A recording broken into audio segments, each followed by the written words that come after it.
We have here these lovely panelists here today, and the conversation that I'm going to be talking about today, of course, is today's discussion, in which you heard in the general discussion with our beautiful, beautiful panelists, that our guest speakers that came here today, that came their last hour, and then as well as the various other sessions that will be going on today. They're talking about confronting our racism. And this is the kind of the first step in the conversations of a series of conversations that we'll be having for the foreseeable future, having our Friday forums, which will be each month at the last Friday of each month, or the fourth Friday per se. And so just keeping that in mind, this is an ongoing conversation, and the first kind of topic of that discussion is confronting our racism.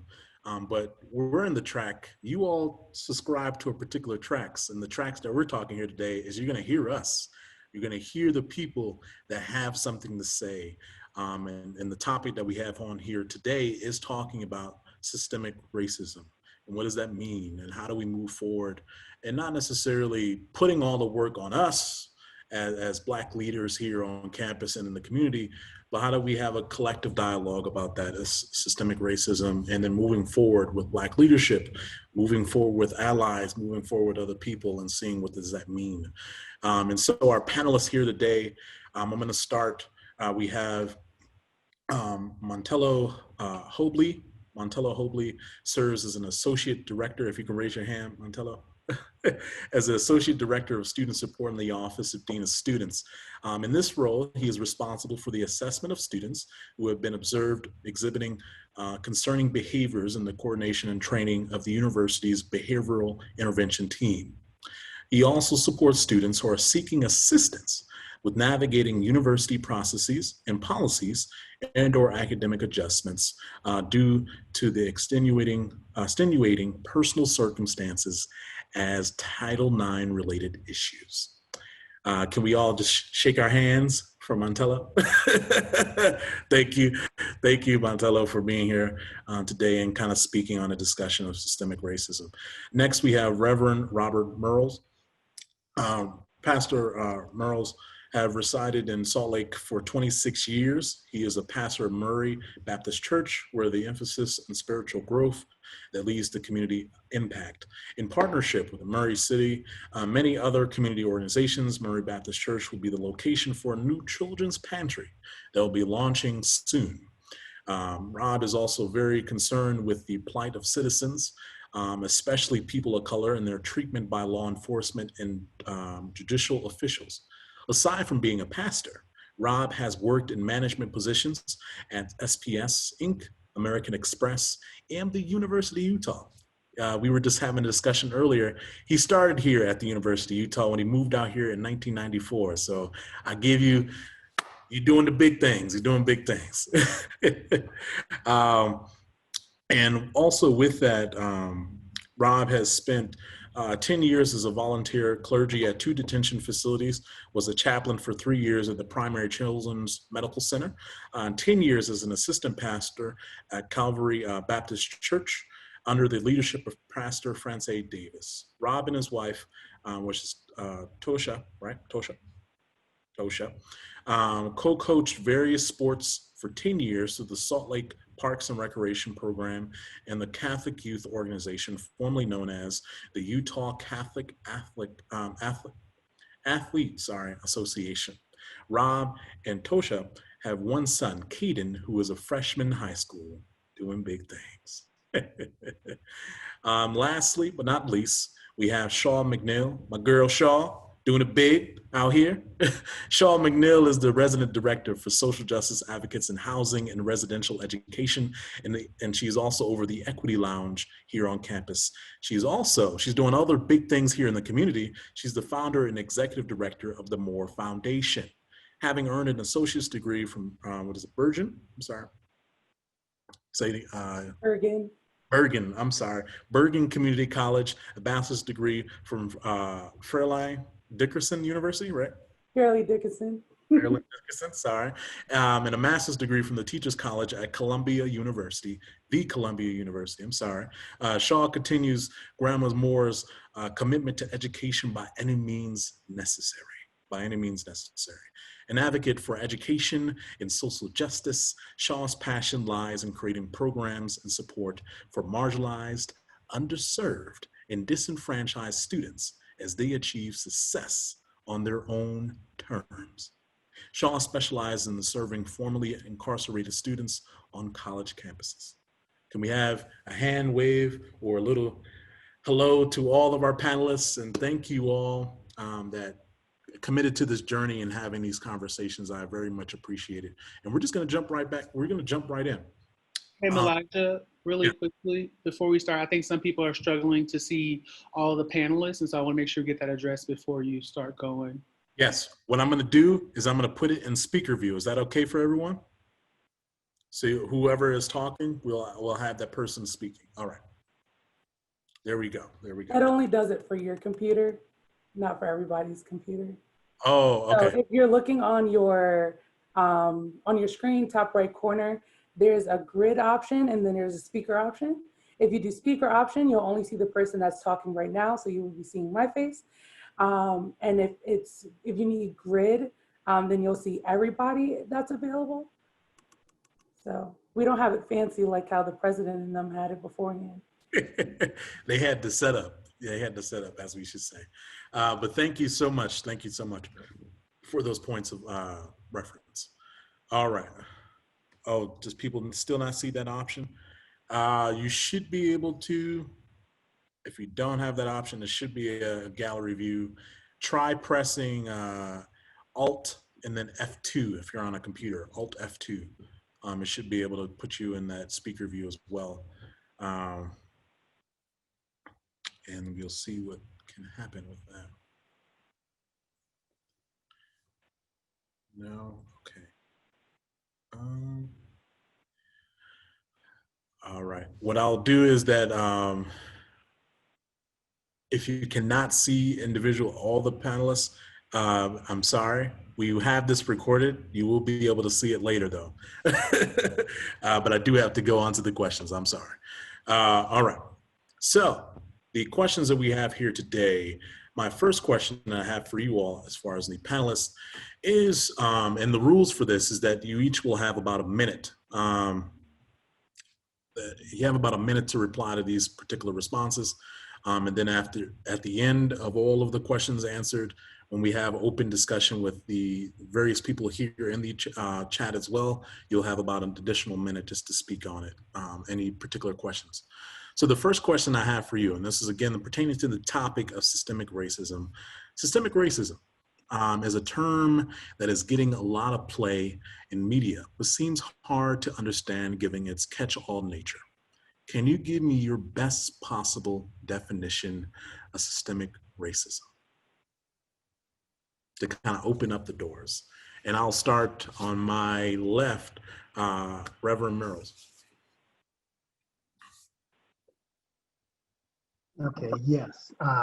Systemic racism. I define systemic racism as any system, agency, or institution whose policies intentionally or unintentionally allow racism or discrimination to be tolerated or grow.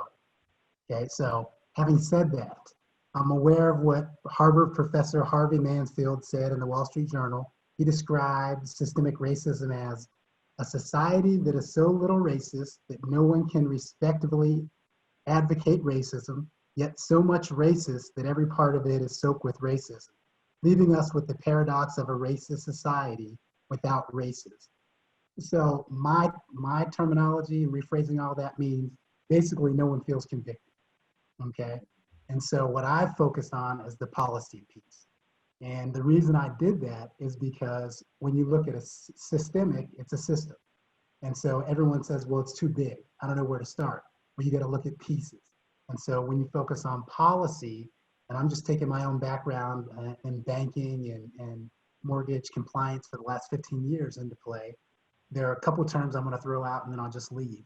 Disparate treatment and disparate impact. Disparate treatment is pretty intuitive. It's where you can see the behavior and you can call it out. Disparate impact is where you look at a policy. It may even be a just policy, but the way it's impacting people has a negative effect. But the only way you know that is by measuring it. And so when we talk about systemic racism, we're talking about looking into things that we can measure to prove that it is or isn't racist. And so you can call it what you will. I call it homework. Thank you so much for that. I like that aspect of kind of separating into those two key points. All right, next I have here Shaw. Shaw, what is systemic racism to you? And it could be from your perspective. What do you find systemic racism as?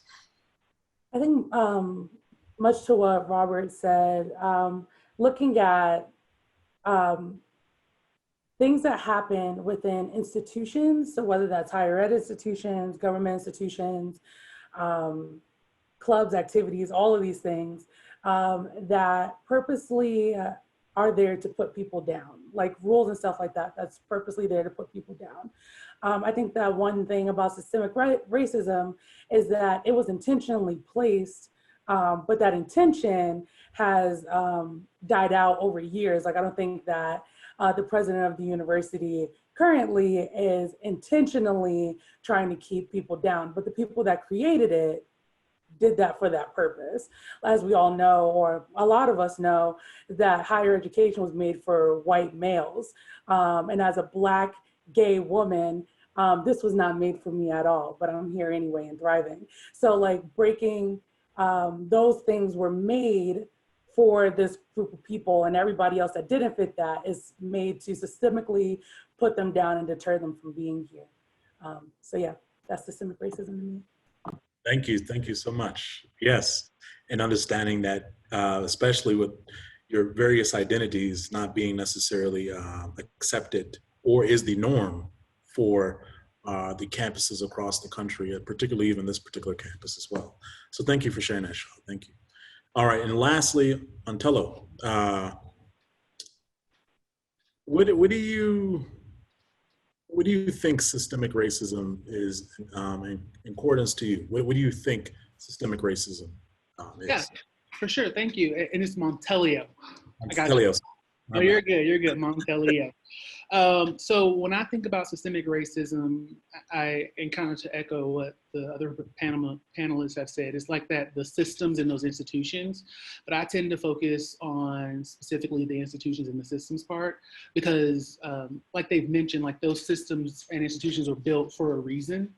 And they're in place for that reason, and they've been successful, right? They put us down, they've oppressed us, and so I think as we start to think about where they're at and how we kind of rebuild and move forward, we have to look at how we're going to break those systems down to then rebuild them, because within those systems you have the racism, you have the sexism, you have all the other isms, and so when we look at just the racism within that system, we have to say, okay, we're going to break this system down so that we can be able to piece out what's really happening when we talk about race within higher education or race within government. And so I really focus on that system aspect when I look at it. Okay. Thank you. All right, so I'm going to begin this next question and also kind of tying that in. So we defined what systemic racism is, but the next question I have for you all is how has historic oppression, so historically the oppression that has happened in this country, well also around the globe, but particularly with the United States, how has historic oppression connected to racism currently today? Because we often talk about like, oh, since President Obama got elected in 2008, we're in a post-racial America. There's no racism. There's nothing that is going on. Our campuses are a beautiful system of enhancing diversity. Like, what? How do we connect the historic oppression to the current times? And I'll start with you, Shaw. So I want to start by saying I am always unapologetically myself and unapologetically Black. Much to our panelists beforehand, I believe in the First Amendment, and I'm going to say how I feel. And if you have an issue with anything that I say that I feel, please feel free to email me. I'll throw it in the chat. I think that historic oppression shows up in places like this, right? When you intentionally have 4 Black people on campus tell the stories of how we've been hurt and how we've been put into situations and how we've been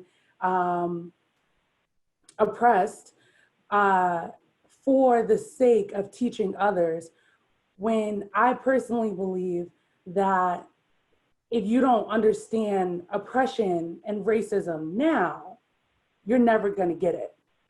And that we continually try to have these conversations, because it would be irresponsible us to think that these types of conversations didn't happen in the 60s for those well-intending white folks and non-Black folks that were trying to make the world a better place at the time than the ones that were standing up with us. And like, we see where this is, how we're still fighting this fight. That like, we do a lot of conversations about where we've been and how things have hurt us in the past, and not that many conversations about where we're going and how do we push forward and what are the systems that we need to create. We already know how this wasn't built for us. We already know how depression, anxiety, PTSD happens. We already know about the, excuse the language, poverty porn that happens when looking at inner city neighborhoods, and the violence porn that happens when we're watching Black bodies get killed every day on Instagram, Facebook, and Twitter. I think that systematic oppression and historical oppression shows up again now when we're still trying to say, well, I just want to learn.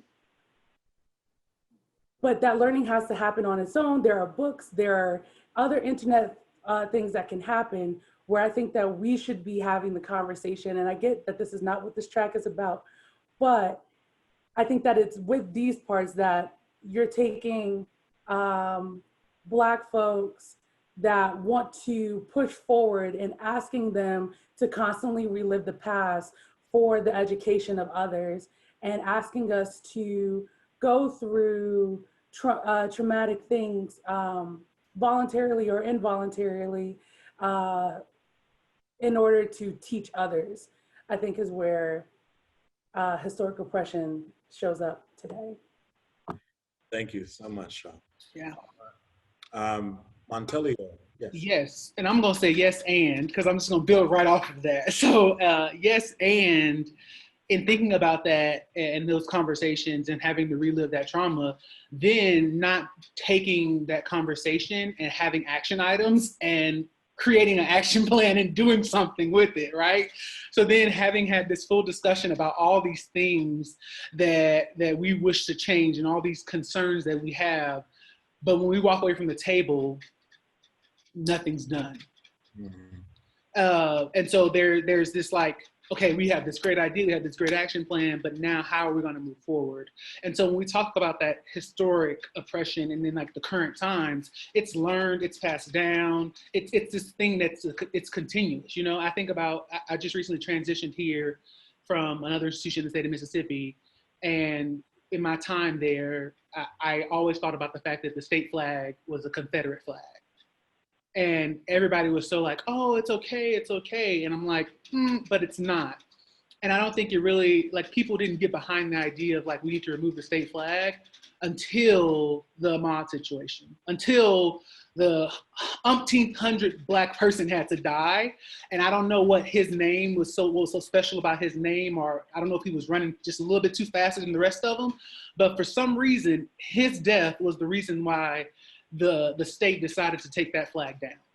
And so I don't know what connection was made there, but it's some reason as to why it takes just a little bit too long for us to get to the point where things are happening.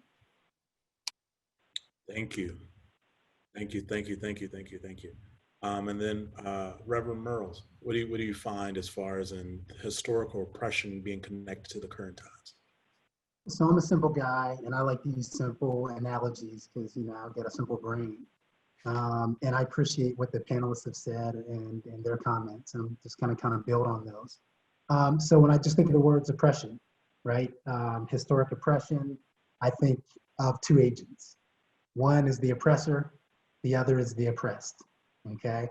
And in that situation, there's someone who is actively oppressing, doing something, and there's a justification for why the other person, the other agent, is oppressed. And oftentimes, the code word for that is inferiority.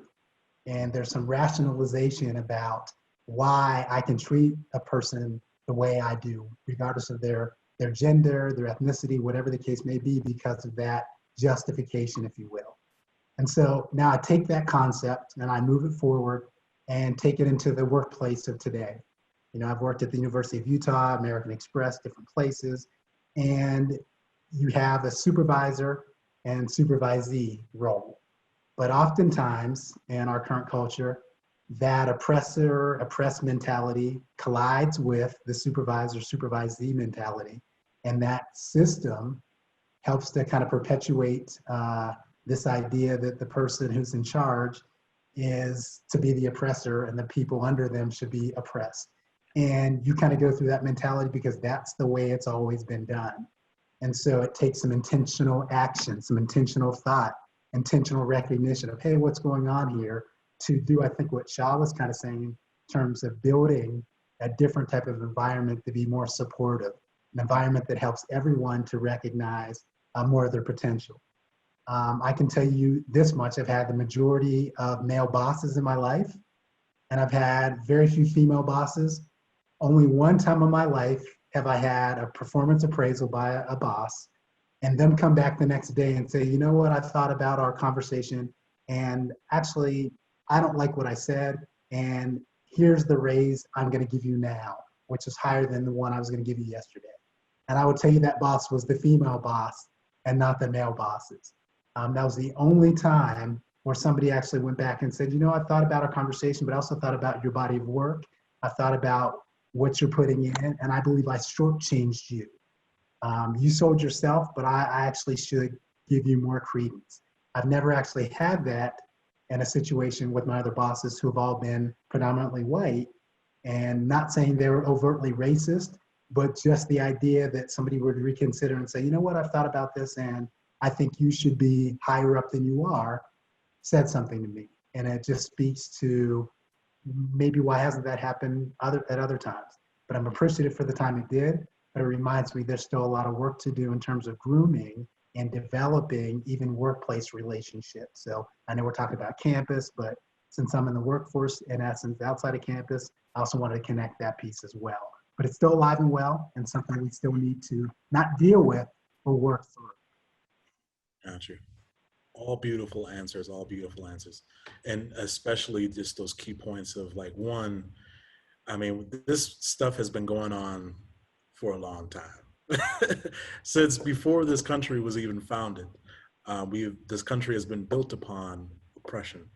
And so I think recognizing that and then having others kind of recognize that as well and say, like, we're tired of having to have the conversation or the starting point. How do we move forward? How do we make sure that everyone's on the same playing field and we can get to the destination at hand rather than, oh, well, you know, I need to have my bags packed. Your bags don't need to be packed. We need to be on the plane yesterday. And so just kind of keeping that message, making sure that we all kind of work together towards that. But yes, thank you all for those answers. The next question we kind of have is systemically. It seems that racism has been long-standing. Do you think there's a difference between the frequency and the visibility? And this is a two-part kind of question. But again, it seems that racism has been long-standing, as we were just stating. Do you think that there's a difference between the frequency and visibility? And then second, is there a susceptibility or boldness by which incidents occur? So in our current culture right now, is there like a frequency of events that is going on right now? And then on top of that, with certain precedents that are happening in our country, has people just been more bold, or has this happened already? This is continually, people's actions have been showing since the break of dawn, or do you feel like, no, there's a rampant culture, there's a culture that's really leading towards something, and people are just open now to be like, you know, I don't care about Black people, I don't really care about this group or that. And so what are your thoughts on that? And I'll start with Montelleo.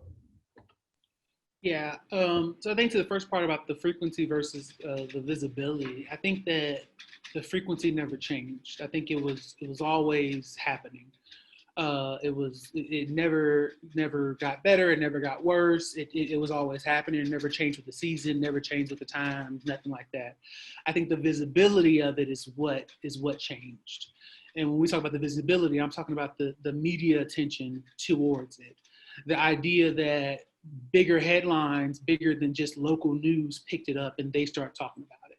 That it was discussed on bigger headlines when we talk about like CNN and things like that. And it was discussed at the state level. And that's when it became more of a conversation. So I think that's where I come from with the frequency versus visibility.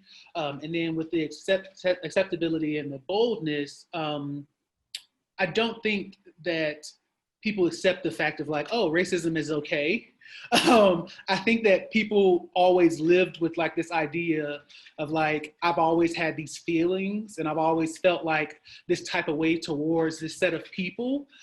But now, because other people do it in an open light, they're like, well, now since they're doing open light, I can kind of do it and I feel accepted. I feel accepted to where I can voice my concerns or voice my opinions.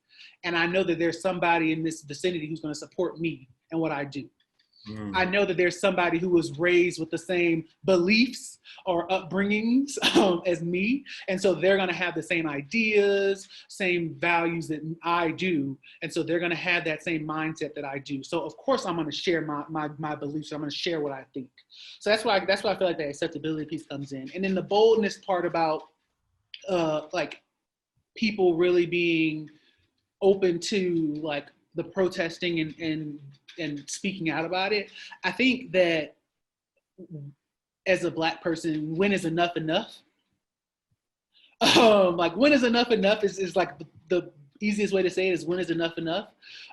Because at one point in time, it's like, you know, if you won't sit down and have a conversation with me about it, if you won't talk to me over the phone about it, which way am I going to connect with you? You know, I think about my mom when I used to get in trouble and she's like, well, if you're not going to sit down and talk to me face to face about it, I'm going to come at you with a belt. And I'm like, okay, well, I'm going to sit down and talk to you face to face about it. Like, you know, I'm being an adult about it, you know? So like, I have to think about it from that perspective of like, if I want something to be heard, how am I going to get the attention of somebody else? So where I'm going to say, no, I want you to sit down and I want you to look at me and I want you to listen to what I have to say.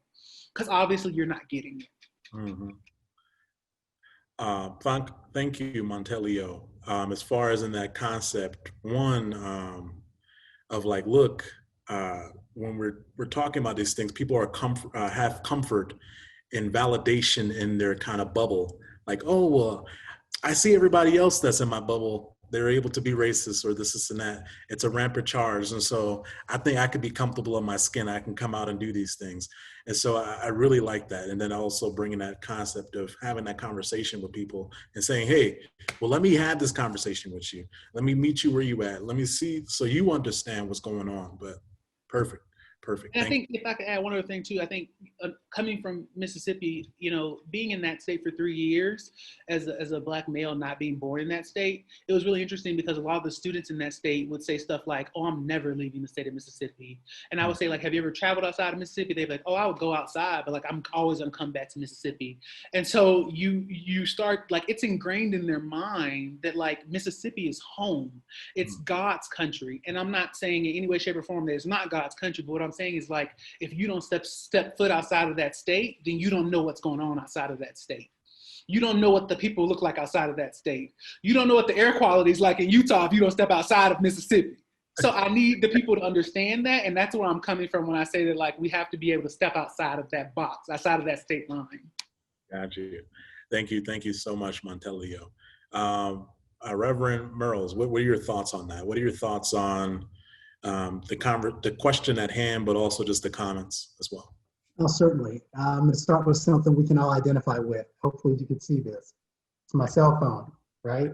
And so while I hate to see this all the time, people looking down, always texting, always doing whatever, at the same time, I also have to recognize that that has become one of the most empowering devices and technologies in our lives today.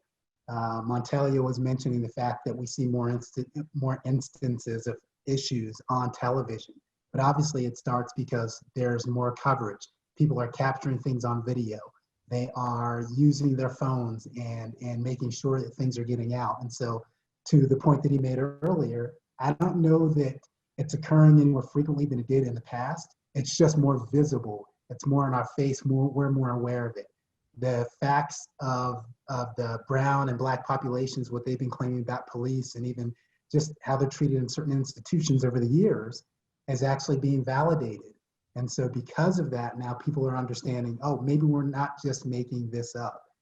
At the same time, you asked the second part of the question, I think that had to do with the acceptability and the boldness. I think it's empowering people on both sides to be both, to accept the fact that these things are occurring, but also to accept the fact that, oh, well, it's occurring. I sure am going to videotape this. Even if a police officer or someone else is saying, put that away. Oh, no, I'll back up, but I'm still going to videotape. At the same time, I think the culture and environment that we're in right now, even with our current president and some of the statements being made from that administration, we are being told a narrative about protesters. We're being told a narrative about certain groups, and that it's okay to promote violence against certain groups because we've given them a label that sounds acceptable to us, and then we've given a label to others that don't sound acceptable so we can justify poor treatment or disparagement of that group. I'll give you a quick story. When I moved to West Valley several years ago, we parked next door. Right next door was a big old truck, and it had a big Confederate flag in the back of it. And that was my next door neighbor. And I thought, oh boy, what am I getting into? Within the next week, within that week that I was there, without having said a word to him, and my neighbor, by the way, was 6'6" and about 4 or 5 feet wide. He was a big dude. It wasn't like I was going to go over there and say, you need to remove that flag. But within a week, the flag was gone. I'd never said a word. And over the course of the next several years, this man that I thought just by looks was going to be one of the most racist people that I'd ever met became probably the best neighbor I've had or ever will have, and has done many things for me and my family, even prior to us moving, that I never would have thought possible, because we got to know each other. We got to actually connect. And I would have said, yeah, there's no way. And so I think there's hope. Is that story common with most people? Probably not. But I just think in the environment that we're in today, where we see so many things happening and so much acceptability, I think it's also time for us to accept the fact that we can now also start to have conversations and continue those conversations, not just Black people with Black people, but it's all of us as those who are on this Zoom session right now, actually engaging and saying, we can make a difference. I personally can make a difference in what's going on. Thank you. And lastly, Shaw, what are your thoughts on, with both of them, what they're saying, but also just your comments on the question at hand? I'm going to leave it to the two gentlemen beforehand that spoke about like social media and how visible it is. I'll go straight to the boldness part of it. I think that like we underestimate the boldness of folks sometimes on both sides, but the example I want to talk about is the vice presidential election, right? And how it's held at the U. Many of y'all, I think I went through the names. I don't think any of y'all work in housing. I work in housing here, which means I live on campus. So my nervousness and fear of the boldness of people is different because a lot of y'all will be home that day or that week. Whereas my home is on campus. So if someone is that bold because they feel that that like they're validated as to what Montelleo said earlier, and they feel like that they can do things, that's my life and our students that live on campus in danger, our Black students specifically that live on campus in danger during that time. So I think about the boldness of people a lot, and like, how do I, because I think that people are more bold now because there's people in office that are validating them to say that this stuff is okay. That I had posted something a while ago that was like, if I was to be killed by a white supremacist, that no one's gonna ask me if I went to Columbia before they shoot me. They're not gonna ask me what I did previously and how I try to change, like that I don't have a record or anything like that. They're going to see a 6-foot Black woman that and feel whatever they feel and do whatever they want to do because there's people in power that say that they have the right to. And although those words specifically hasn't been said, when we look at the lack of justice that Breonna Taylor got, and when we look at the lack of justice that Black folks have gotten with their murderers being the police, the state, that has not been punished, that gives all of them the right to come on campus and do whatever they want to do because like there's not, they see that there hasn't been justice previously. So I think, so again, to reiterate, like I think about the boldness of people a lot because those are the things that directly affect the fact that if I live till tomorrow, because people are more bold now. Like it was happening and it was happening quietly. It was microaggressions.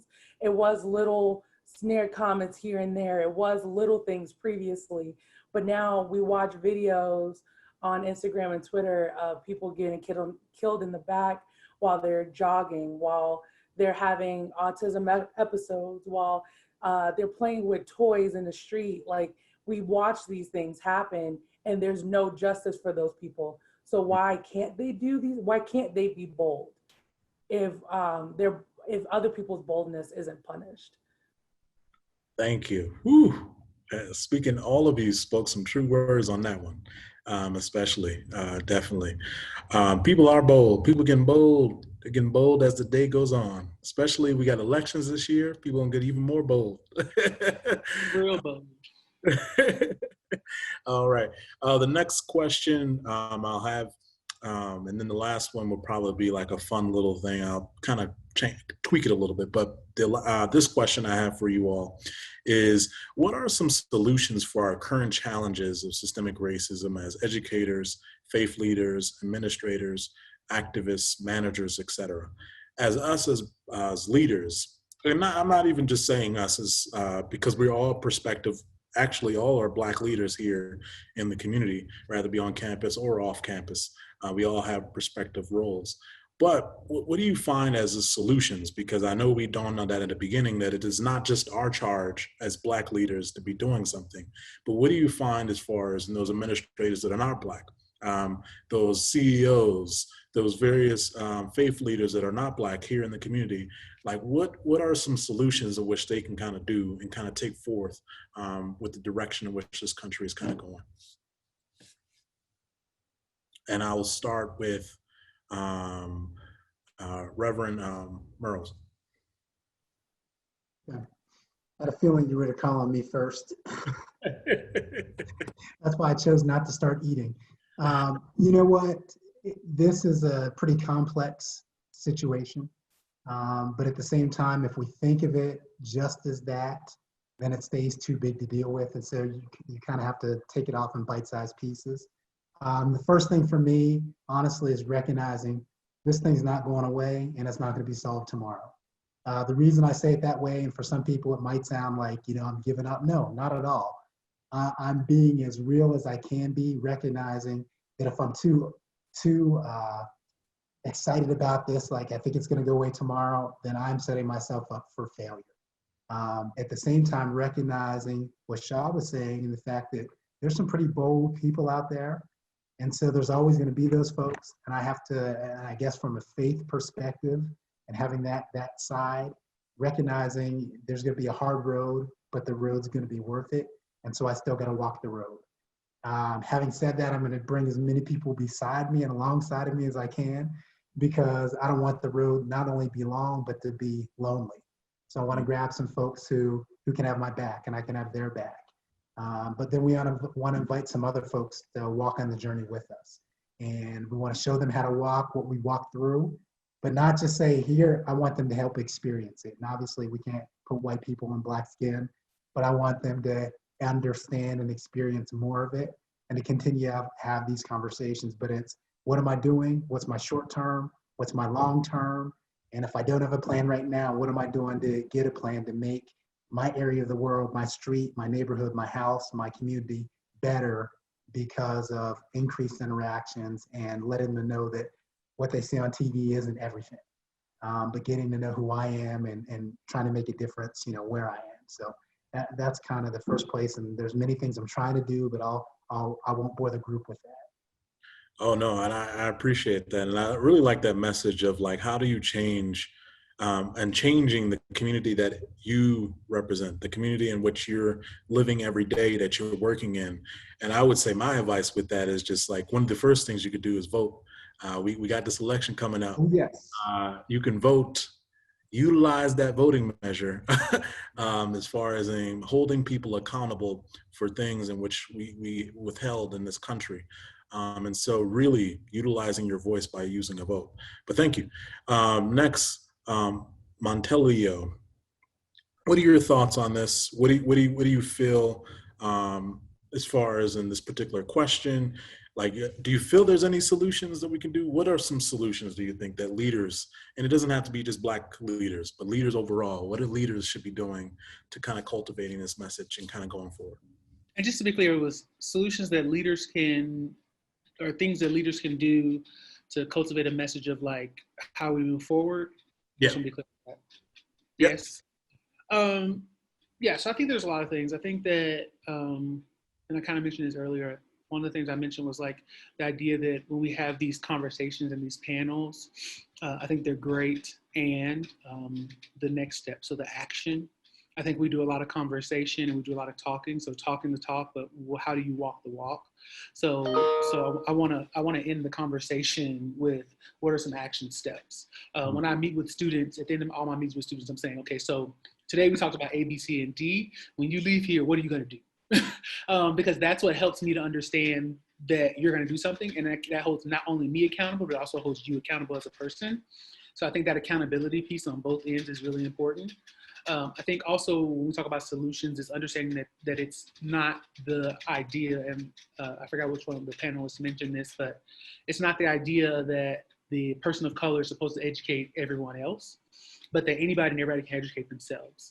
I think that in the last 6 to 9 months specifically, there has been so much emphasis put on resources provided online, endless amounts of books, Netflix series, YouTube videos, podcasts, I mean, everything of things that anybody and everybody can go and listen to, watch, read, think about, and then come back and have a conversation with somebody else about. I would much rather a colleague, a friend, anybody of mine to come to me and say, hey, Montelleo, I read this book on why are all the Black kids sitting together in the lunchroom. I want to talk to you about it. And I'll be like, oh yeah, sure, let's find some time to talk about it. Or, hey, Montelleo, I listened to this podcast on blah, blah, blah. Let's talk about it. I want you, that way I know that you're putting in work. That way I know that you're not just coming to me and I'm supposed to sit here and I'm supposed to waste my breath and my energy on educating you while also being a Black man in America. Because I don't have my time and I don't have enough time and energy to do that for me and you at the same time. So I think that it has to be this 50-50 accountability piece, but also this understanding that like, I don't mind helping you as long as you're going to help yourself. That was an excellent example. Getting people to like, hey, you got to put in that work and then come and talk with me. We can talk. We can have conversations all day, but put in that work beforehand. I like that. I like that in response. All right, Shaw, what are your thoughts on the question? I think first and foremost, something that all leaders can do, not just non-Black folks, but is look how decolonizing your practices works. Let's look at the higher ed system and the colonization in that, and then how do we decolonize our practices? How do we look at the systematic racism, the oppression and all this other stuff that goes into what we do? And then how do we change that? For example, one way that you could decolonize your practice is look at your calendar. Look at when are you scheduling things? Are you scheduling things that, on holidays that you don't look at Judeo-Christian calendars, but like, are you looking at the Islamic calendar? Are you looking at other religions so that you're not scheduling things on holidays? For example, I had a student that like our first meeting had to cancel because it was Eid. And I was just like, don't know what that is. So like I had to do my own research and look that up and make sure that I was scheduling things on there, so that the people that I want to be involved with stuff are involved. So just looking at your calendar, looking at how you operate, look at your rules, look at the way that you do for our faculty members.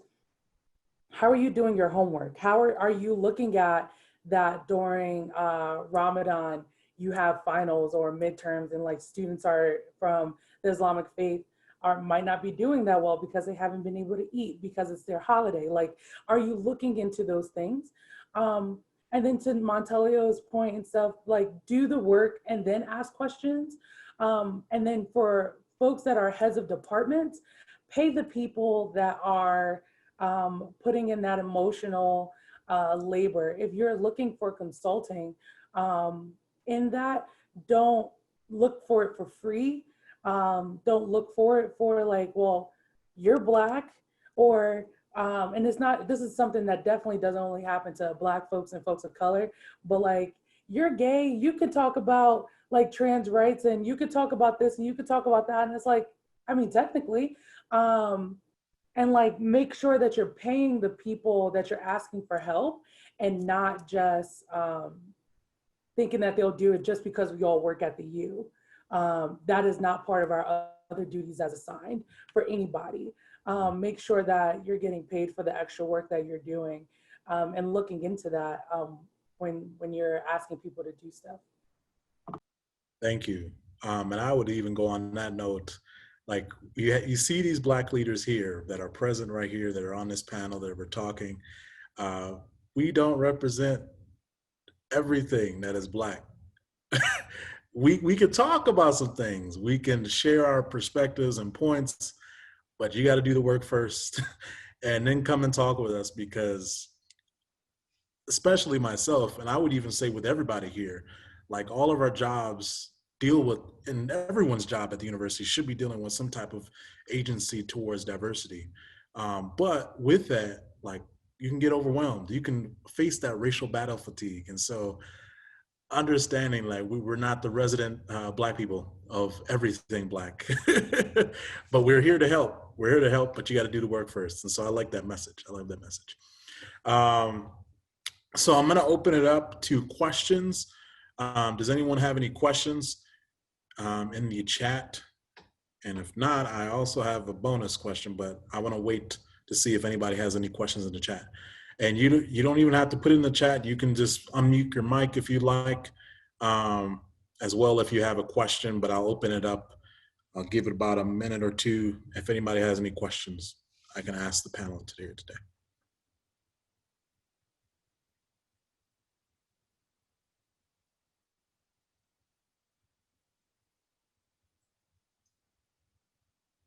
I don't want to play the Jeopardy music.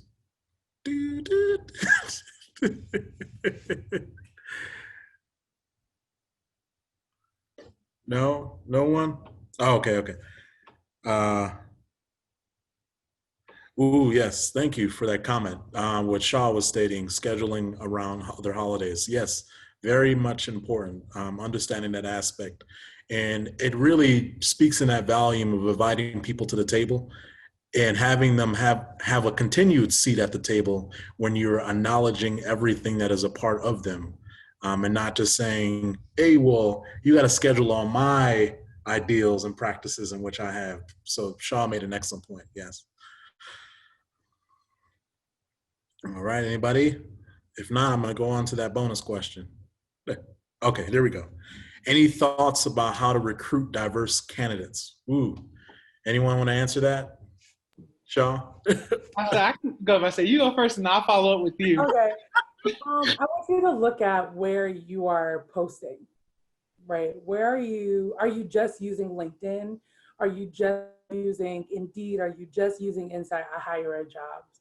Where are you posting these jobs at? And then we all know that networking is like the bread and butter. It's not what you know, it's who you know. So I want you to look at who do you know at HBCUs? Who do you know at these schools that might not be HBCUs, or Hispanic serving institutions, but like making sure that you're getting to know people at those schools so that you are recruiting their undergrad, you are recruiting their grad students, you are looking at all of these things. Because if you're not diversifying where you post stuff, you're going to keep getting the same pool of people. For example, in housing, you know, we hire RAs and all other stuff. And I'm going to butcher the name of this office. And if anybody works there, I apologize from the bottom of my heart ahead of time. But I was down at the Center for Disability and Access in the Union, and I was there with a student, and then I was like, oh, can I post one of our RA posters down here so people can apply to be an RA? And the person at the desk looked at me and said, no one has ever in housing's history posted a poster for RAs down in Disability and Access Services. What? Like, that doesn't even make any sense. Like, it doesn't, it's one of those things that I don't think anyone did intentionally, but what they didn't do was take the extra step to look at where they have been posting previously and diversifying where they've posted at before. So really looking at that, also looking at what does your application say?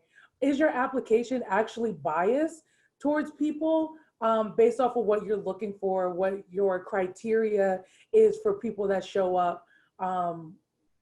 Are you looking for people with certain experiences, and why? Are those teachable skills that they can learn when they get here? Or is that something that can be transferable? Like, I work with budget and housing, so I can work in the Dean of Students if they do budget. I can work really anywhere that does a budget. Like, I have that transferable skill. So just widening your net in that way. Excellent response. Yeah, I think to add to that, I would say two parts. So one, from a student perspective, in making sure that we're reaching the areas that aren't really touched on campus, and really going to those groups that aren't represented and working with them, and also the access in which and how we reach out to them and how we connect with them and meeting them where they are. Also kind of a little bit of what's been talked about with what barriers are in place, whether it's GPA requirements, if there's any financial constraints or things related to that. So that's one part. I think the other part, which is more interesting in my opinion, is the part of like recruiting faculty and staff. Because when I accepted the job here, literally everybody was like, Utah? I was like, you know you're Black, right? And I was like, I know I'm Black, and I am, I'm here. Yes, I'm here. But I think for me coming into it, I had to recognize a lot of things. So like for me, I had to do my research as to what the institution had to offer on my part. But then I also had to be very, very, very straightforward with my hiring team or the search committee, and they were straightforward with me. And so what I mean by that is like on my search committee was completely white. And so like that was already not a reflection. That was not a reflection of me, but that was a reflection of the institution. So if I wanted like something that was warm and welcoming, that wasn't warm and welcoming because there was nobody that looked like me, that talked like me. There was nothing on there that gave me any sense of like I could potentially belong here. And so I had to bring that up with my supervisor, have that conversation and say like, hey, I need to have some connections to be like, hey, how do I do this, And then really being able to have those one-on-one conversations with people in those departments about what is it like to be a person of color. I actually had a chance to connect with some individuals before I got here to be like, so tell me about your experience. Tell me, can I make it here? Like, so we talked about how it is to be at the University of Utah, how it is to be in Salt Lake City. And so I think really trying to focus on that aspect of it.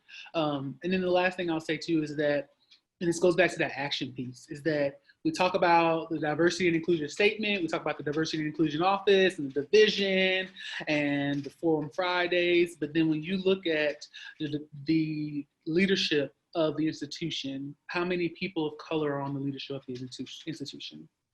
When you look at a specific college that a faculty member is going to work in, how many people in that specific college that are on the leadership team are people of color? How many fall within any of the diversity categories? How many of them have any kind of something that makes them different? students, whether they are gay, straight, Latino, bi, bisexual, whatever it might be. How are they different from a hetero, cisgender, white, male, or female? And I think that is where we talk about the idea of stepping outside of the norm, and it's the little things that matter. And that's the idea of how we can start to bring it up and diversify our group to get more people here that are looking different and that are people of color. And real quick, I just wanted to add something, and I'll take it kind of from church and then apply it to the university. You know, at church, we want to get this young person in who can connect to the young people. So bringing this associate minister who's young, and the idea is that that associate minister is going to attract all the young people.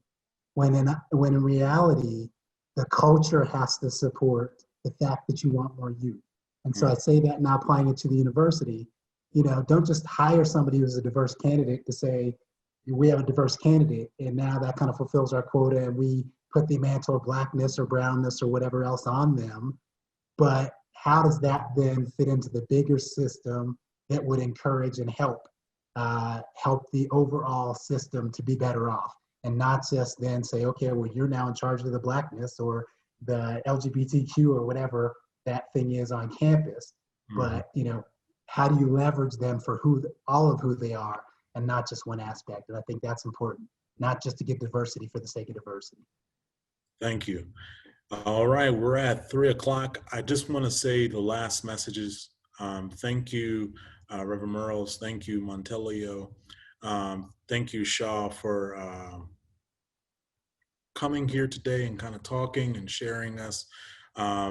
Yes, Shaw, thank you for putting your email in the chat. If the others, if you want to put your emails in the chat as well, just to kind of, so they can reach out to you.